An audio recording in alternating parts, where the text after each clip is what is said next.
clearer when you'll see it's a lot clearer when it comes through the email. Okay, it's going to be a little bit glary today, but what you'll hopefully see when it comes through, your weight distribution actually, your weight distribution on your left hand side to me is a little bit tippy forward on your tiptoes, okay, and that was the slight problem. Okay, it's not massive, but just enough to get on that threshold where if you get a bit leggy, it's just going to tipple you forward. Okay, as a result of that, when you're on the golf club, good backswing through, legs went a little bit, and then we lost a bit of balance going towards our toes, and not quite as smooth as you want to. Okay, what we're trying to do now is maintain that balance. Okay, keep the weight to the arch of your feet, grips nice and loose, so the thumb pressures, no squeeze, which takes the shoulder pressure and tension out of the swing.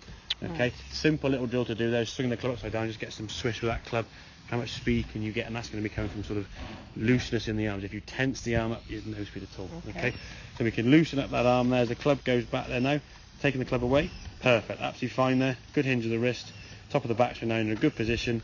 From here we just unwind, nicely in balance. And the swing there is nice and full, nice and relaxed, and in a very, very good finished position with no wobble at all. I can lose some weight. The camera.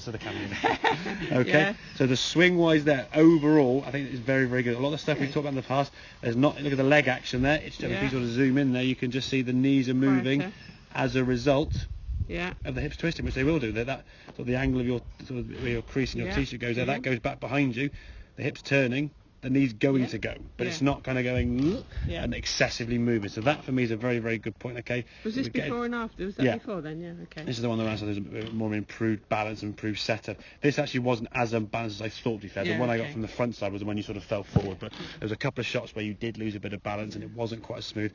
I think from memory this was actually a bit thin and a bit low, to be fair. You didn't get the strike you're looking for. This one here now is a really, really good strike, and again, if the base is good enough, Jenny, you can strike the golf ball nicely. Game's a lot easier from a stable base, isn't it? Okay, if you're losing balance, it's all over the place. And as soon as I keep that bottom half stable, I can feel your top half can work.